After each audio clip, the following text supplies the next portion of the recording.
Fáilte Rómh go léir go dtí Áras in Uachtaráin, an Tróna Shaw, as we say in the north, Le Bre Ta'an. Ladies and gentlemen, will you please welcome to the stage Uachtaráin the Heron, President Michael D. Higgins. An gédal sias méle buicas as an fíorcin fáilte d'Áras bhrumhéin is raibh me bhain céile saibhéin. Agus ag an puinte seadan ó tróntacht chuireann se go mór le misneach go bhfuil sibh ag dúirt táceachtas na tuairimí súlaíocht ag muidthar de ceithre bliain déag go bhfuil me mar Uachtaráin na Héireann. Den tróna seo fearim fíorcin fáilte raibh uileach agus is ionteach na heigear sé súla atá ana den sin nniu. Madar leis na chlána seo is ionteach an rud an seans a thugann siad do saibhinn is mé héin cásalíad san atá gobar a san muintear na gcoiteanach go háirithe ach do phobal go generó ténéireann. As I have just said in Irish, I'm so grateful for the warm reception that you've given Sabina and I. At this stage towards the tail end of the second presidency, I think that it is, I assure you, most encouraging and deeply appreciated by Sabina and I, the warm support and reception that you have given, not just to ourselves as people, but to the different issues and themes that we have represented over the last 14 years. I have to say that these garden parties has given us an opportunity of acknowledging and recognizing not just individuals who in their capacity have done wonderful things, but also groups who week in, week out, in fact, reach out to other people and are doing things that are beyond the self, things that are really in the very definition of a republic, and that is, they are about caring, and they are about the wonderful relationship that is created when people respond not just to the strangeness, but to the vulnerability of the other. I was truly astonished by the sheer range of the people that are represented here this afternoon. I actually counted about 25 different organisations, and it was victim support, Youth Work Ireland, I think as well the people representing the stamp design, several branches of the Irish Countrymen's Association, women's groups, I think as well.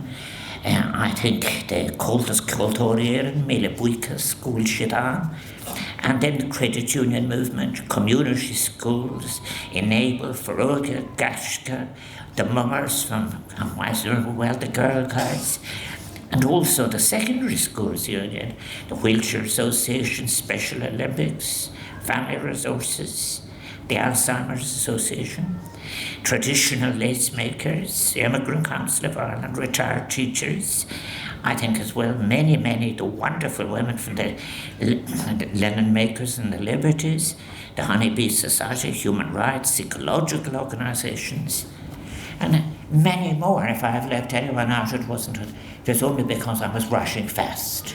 And we're very particular here. I have already congratulated Oscar Despard for his significant win, and he's here with his companions Brendan, I hope I have it right, and Aniko and Neve. So Firkin Fordruth.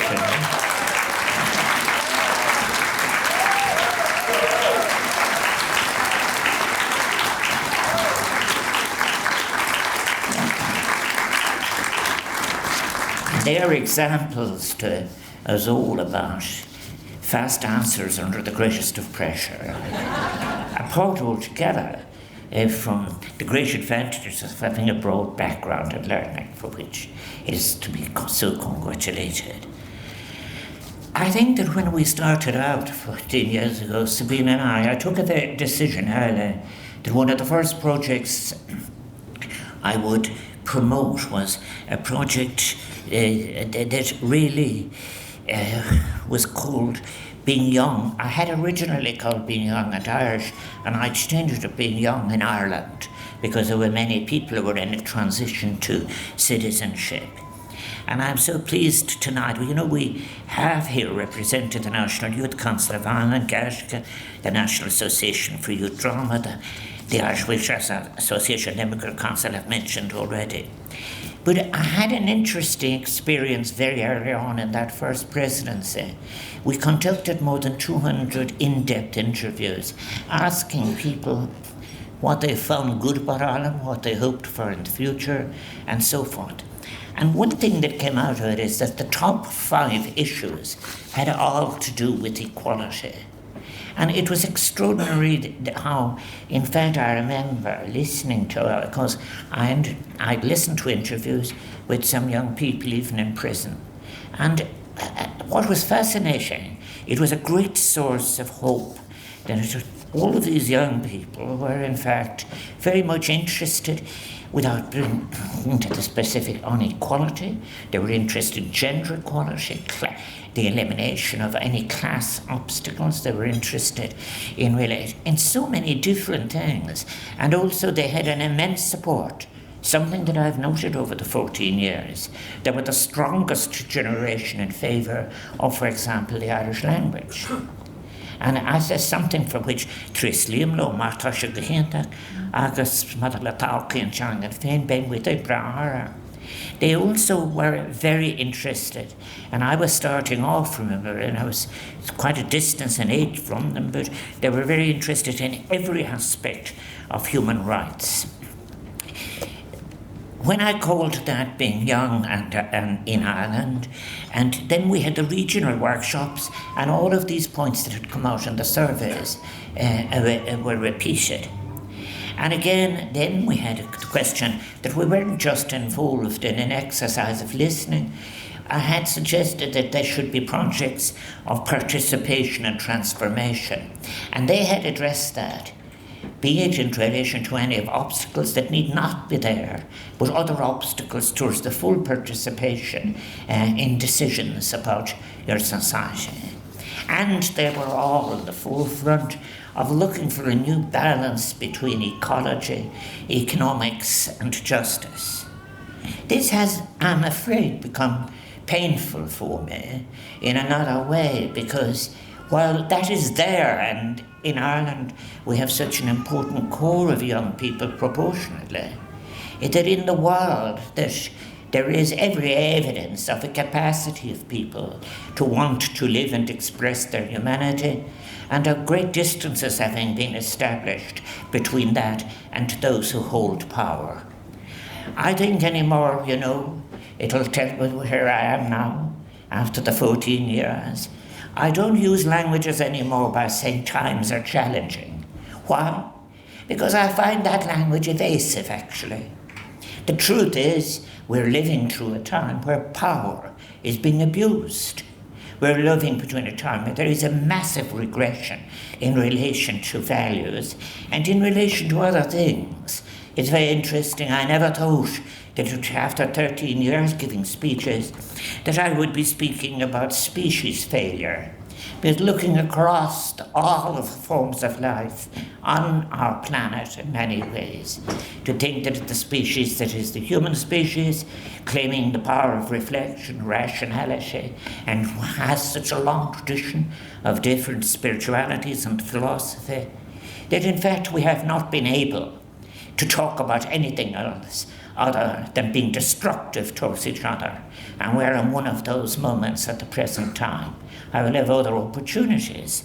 But what is amazing about it is that the previous Pope Francis, in not just his public statements, but in the course of our meetings, spoke about, if you like, the plague of indifference. And this struck me yesterday when there was a vote at the United Nations General Assembly. It, among other things, called for a general ceasefire. 149 nations voted in favour, 12 nations voted against, and 19 were neutral. Now, the interesting side of it, in many cases, I think that what is very interesting is that what we're now facing in relation to the environment, what we're facing in relation to the loss of life, what we're facing in relation to the sheer disrespect for people's right to call a home, the dispossession movement, all of this. And I do welcome, therefore, in many cases, the statement today by the Conference of Irish Bishops, which said that we should devote the whole month of June on reflection on what has been done in the name of humanity and how we should be concerned about it. I know when I started, and bear with me, I would often be quoting Immanuel Kant, and I spoke about how it is important that we face such issues as how we live together, what kind of society we seek to build, and what is our shared responsibility beyond our period of conscious life on earth ourselves.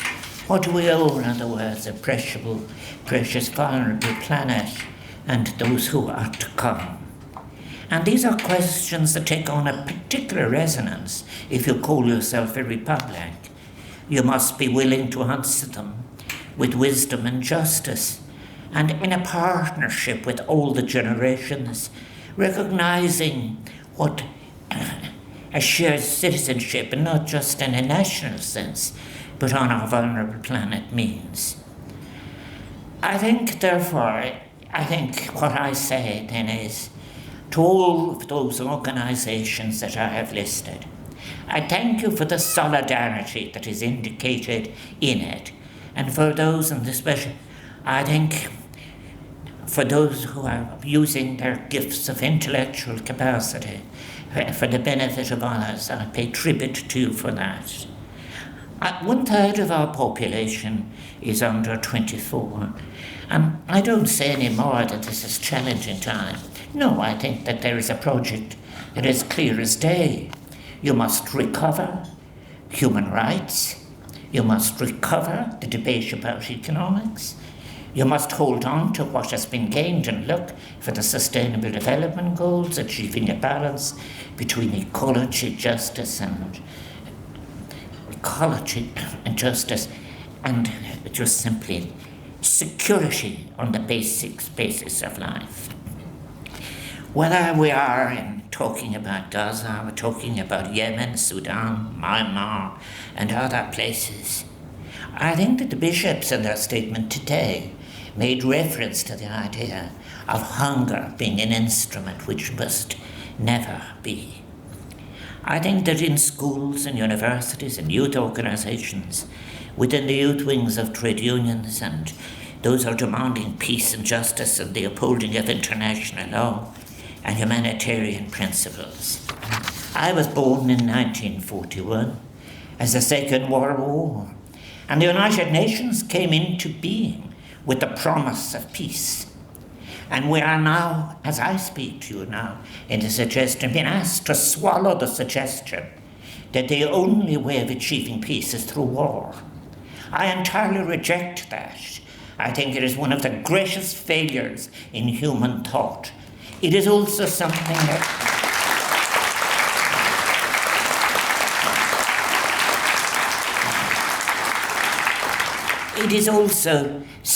that is very dangerous in the way that it unfolds in such an echo as through the time of the 1930s.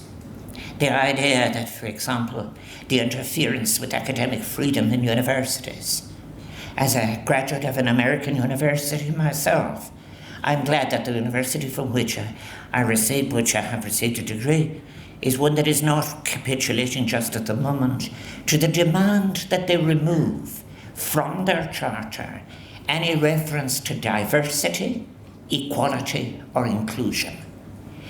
That is what has been asked of the third level system, the most powerful country in the world. Remove all references to diversity, equality, or inclusion, or lose your funding, or in some cases, your right even to entertain a foreign student. I think in many, many ways, there are times come when you must actually, if you're like myself at this stage of my life, you have to ask yourself, why use language at all? if it's going to be abused.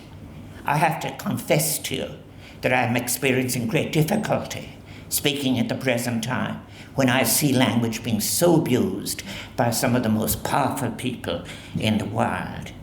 So, to all of you who have been in those organizations, and those who represent young in particular, may you have the courage to speak directly when it is necessary, and may you have the courage to recreate human rights discourse, to make as a contribution to international law. And there's something else buried in it, and that is, which is one of the great failures that is there from the philosophy of Ricard and Derrida and the others, is when you look at somebody who is new or different to you, and you are invited immediately to see it as a source of fear. This is such a rejection in so many of the cultures of the world of hospitality. The idea that the person is a curiosity, but that the person is welcome to even the scarcity that must be shared. And that's the kind of thinking. And I have no doubt whatever that it will change, and that all of your voices matter, and that your ideas matter. And I think that these talented young people will see as well that the greatest gains in science and technology are not irrevocably to be allocated to the tasks of war, terror. The idea that security must be the possession of the most advanced weapons. The greatest basis of security, as so many have said it, including Pope Francis again, and he has said it's freedom from hunger, the security of a home, an identification of the place that you have called the place that you're from, the notion of being free to travel without being attacked. I think these are very interesting. This is where the greatest one, and I'm finishing this now, is the greatest challenge. It is always a challenge when you've been sold a pup. It began in the 17th century, when, as I said, I always quote Francis Bacon, I lead to you nature and her children in bondage for your use, to gouge out her secrets. And from that came a kind of extractivism that was associated with domination and imperialism and domination, the quenching of cultures and languages and so forth. And then that became described as modernity. And within modernity, you had a notion of progress that was entirely destructive in relation to ecological balance. So therefore, to be able to say, we must change, as we must in relation to the planet's welfare itself. And it's going to be it's very difficult, because there are powerful institutional defenders, not just of error, but of the violence that goes with its imposition.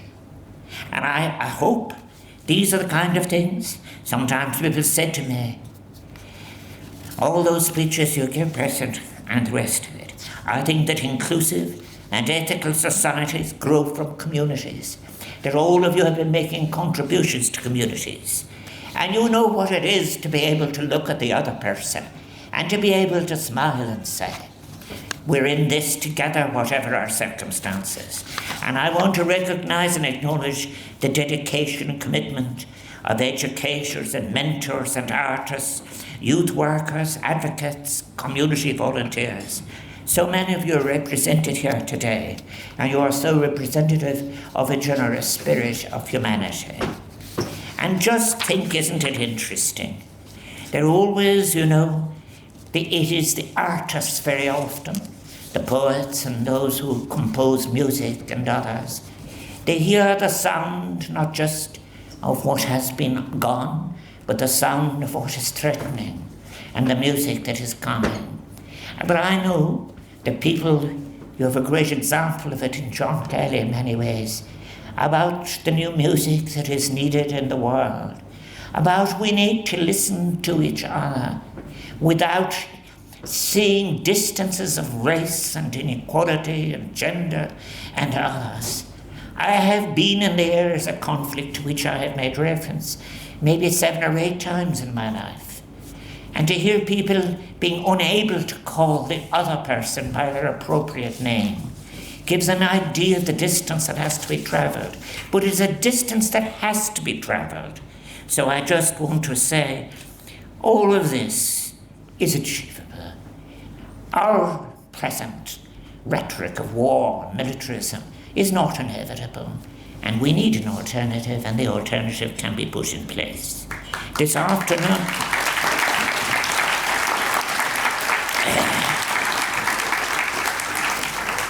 John Kelly need never actually mention about what he's just wonderful, he's unique. I think I so want to thank the entertainers at this evening, Fiona Grayson, the New Brass Kings, Colin Harricon, Oxa Group, Michael Fitzgibbon, the Aitken Sisters, the Swing Version, Mis Amigos in Cabana, DUG and the Rat Singers. But I do want to say something as well, in the spirit of what I have just been saying. All of what we will experience this afternoon is made possible by an Áras staff that enjoys doing it, and that it's expressed in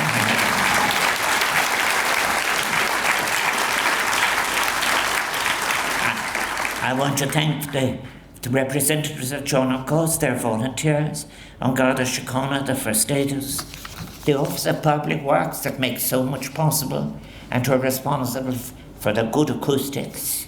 And also, I want to say, when you have it all, Bergach Banach, non Tronona Shah, Istantachi, is hard a rish Germarit, Tahas or Savinis Mehen go will to Lin. You are Sabina and I are so glad that you're able to join us this afternoon. It's Bermishnak. Have courage, enjoy this afternoon, and may your lives be ones of health and for the future of happiness. Mille buikas, go on.